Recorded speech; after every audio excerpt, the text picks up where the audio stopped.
Hello guys, welcome back to our channel. Episode ആരംഭിക്കുമ്പോൾ കാണിക്കുന്നത് സത്യഭാമയുടെ വീടാണ്. അല്ല, കുട്ടികൾ പോയിട്ട് കുറേ നേരമായല്ലോ, ഇതുവരെ കണ്ടില്ലല്ലോ എന്ന് രാഘവൻ നായർ പറയുമ്പോൾ സത്യയും പപ്പിയും കൊണ്ട് താഴേക്ക് ഇറങ്ങി വരികയാണ് പൊന്നിയും ശാലിനിയും. രണ്ടുപേരുടെ ഡ്രസ്സ് എല്ലാവർക്കും ഇഷ്ടപ്പെടുന്നു. സെലക്ഷൻ സൂപ്പർ ആയിട്ടുണ്ട് ഏട്ടത്തിയമ്മയെന്ന് കമലൻ പറയുമ്പോൾ കമലനെ ദേഷ്യത്തോടെ നോക്കുകയാണ് ഭാമ. പിന്നെ ഏട്ടത്തിയമ്മയെ ഏട്ടത്തിയമ്മ എന്ന് വിളിക്കാതെ വേറെ എന്ത് വിളിക്കാനാണെന്ന് കമലൻ മനസ്സിൽ പറയുന്നു. നല്ല കൃത്യ അളവ് തന്നെയാണല്ലോ എന്ന് രോഹിത്തും പറയുകയാണ്. അങ്ങനെ എല്ലാവരും സന്തോഷത്തോടെ നിൽക്കുമ്പോൾ മുകളിൽ നിന്നും എല്ലാവരെയും നോക്കുകയാണ് കാർത്തിക. ഇത് കാണുന്ന ശാലിനി വിഷമത്തോടെ വിഷ്ണുവിനെ നോക്കുമ്പോ സത്യഭാമ ഇത് ശ്രദ്ധിക്കുകയാണ്. മോളെന്താ അവിടെ നിൽക്കുന്നത്? താഴേക്ക് വാ, മോള് വിഷ്ണുവിന്റെ ഒപ്പമല്ലേ നിൽക്കേണ്ടത് എന്ന് പറഞ്ഞുകൊണ്ട് ഭാമ കാർത്തികയെ വിഷ്ണുവിനോട് ചേർത്ത് നിർത്തുകയാണ്. അതേസമയം മധുശ്രീയും താഴേക്ക് വരുന്നു. നിങ്ങൾക്ക് രണ്ടുപേർക്കും ബർത്ത്ഡേ വിഷസ്. പിന്നെ നിങ്ങൾക്ക് രണ്ടുപേർക്കും ഒരു ചിന്ന സർപ്രൈസും കൂടി എന്റെ ഭാഗത്തുനിന്നുണ്ട്. അത് വൈകാതെ തന്നെ ഞാൻ തരാമെന്ന് മധുശ്രീ പറയുമ്പോ ഇതാണ് ആ ബാഡ് ഗേൾ എന്ന് പപ്പി സത്യയോട് പറയുന്നു. മതി മതി സംസാരിച്ചത്, കേക്ക് മുറിക്കാമെന്ന് രാഘവൻ നായർ ദേഷ്യത്തോടെ പറയുന്നു.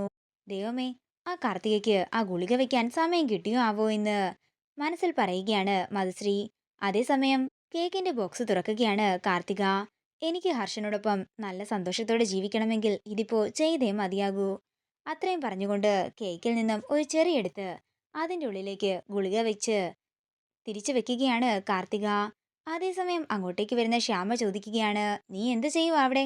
അത് പിന്നെ ഞാൻ കേക്കൊന്ന് കാണാൻ വേണ്ടിയിട്ട്. അതിൻ്റെ ഒന്നും ഒരാവശ്യവുമില്ല, ഞാൻ കേക്ക് എടുക്കാൻ വന്നതാ. മാറി നിൽക്കെന്ന് പറഞ്ഞ് ശ്യാമ കേക്ക് എടുത്തുകൊണ്ട് പുറത്തേക്ക് പോകുന്നു. തുടർന്ന് കേക്ക് എടുക്കാൻ പോയവളെ കണ്ടില്ലല്ലോ എന്ന് രാഘവൻ നായർ പറയുമ്പോൾ പിള്ളച്ചേട്ടൻ പറയുകയാണ്, കേക്ക് വരുമ്പോഴേക്കും ഇവർ രണ്ടുപേരും എല്ലാവരുടെയും അനുഗ്രഹം വാങ്ങട്ടെ. തുടർന്ന് സത്യഭാമയുടെ കാലിൽ തൊട്ട് അനുഗ്രഹം വാങ്ങുകയാണ് സത്യയും പപ്പിയും. തുടർന്ന് ഭാമ അവരെ അനുഗ്രഹിക്കാതെ നിൽക്കുമ്പോൾ രാഘവൻ നായർ പറയുകയാണ്, ഭാമേ, കുട്ടികളെ അനുഗ്രഹിക്കുന്നില്ലേ? പിന്നെ സത്യമ്മ തന്റെ കൊച്ചുമക്കളെ അനുഗ്രഹിക്കാതിരിക്കുമോ എന്ന് അവിടെ വന്നൊരു സ്ത്രീ പറയുമ്പോൾ കൊച്ചുമകളെ അനുഗ്രഹിക്കും, പക്ഷേ മറ്റേ കുട്ടി ഏതാണെന്ന് മധുശ്രീ ചോദിക്കുന്നു. ഇത് കേൾക്കുന്ന വിഷ്ണു ദേഷ്യത്തോടെ മധുശ്രീ എന്ന് വിളിക്കുമ്പോൾ ഭാമ പറയുകയാണ്, ദേ വിഷ്ണു, മധുശ്രീ നമ്മുടെ അതിഥിയാണ്, അത് നിനക്ക് ഓർമ്മ വേണം. തുടർന്ന് ഭാമ രണ്ടുപേരെയും അനുഗ്രഹിക്കുകയാണ്. ഇത് കാണുന്ന എല്ലാവർക്കും സന്തോഷമാകുന്നു. പിന്നീട് കാണിക്കുന്നത് കുട്ടികള് എല്ലാവരുടെയും അടുത്തുനിന്ന് അനുഗ്രഹം വാങ്ങുന്നതാണ്. തുടർന്ന് വിഷ്ണുവിന്റെ അടുത്തെത്തുമ്പോൾ വിഷ്ണു പപ്പിക്ക് ഒരു മാല സമ്മാനമായി കൊടുക്കുന്നു. ഇത് കാണുന്ന സത്യ വിഷ്ണുവിനെ നോക്കുമ്പോൾ വിഷ്ണു തന്റെ പോക്കറ്റിൽ നിന്നും ഒരു മാലയും കൂടി എടുത്ത് സത്യയെ അണിയിക്കുകയാണ്. ഇത് കാണുന്ന ശാലിനി കണ്ണീരോടെ വിഷ്ണുവിനെ നോക്കുന്നു. വിഷ്ണുവേട്ട, രണ്ടും വിഷ്ണുവേട്ടന്റെ മക്കൾ തന്നെയാ, പക്ഷെ എനിക്കിപ്പോ തുറന്നു പറയാൻ സാധിക്കില്ലല്ലോ എന്ന് പറഞ്ഞുകൊണ്ട് വിഷമത്തോടെ നിൽക്കുകയാണ് ശാലിനി.